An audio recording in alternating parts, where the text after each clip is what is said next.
Россияның киләчәген яклау өчен хәрби кием алып киделәр.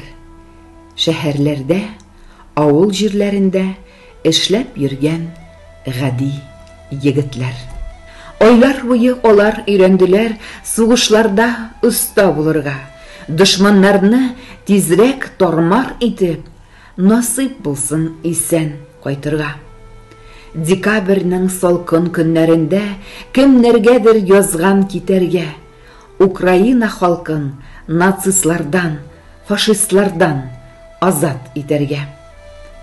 Кемнәр кайтыр орден, медаль тагып, кайберәүләр кулсыз, аяксыз, бик күп батыр газиз башын салыр. Шулай шул ул сугыш аяусыз. Һәр кемнең дә үз язмышы инде, кеше хәлен кеше аңламас. Нинди генә авырлыклар төшмәс, бер кемне дә Ходай ташламас.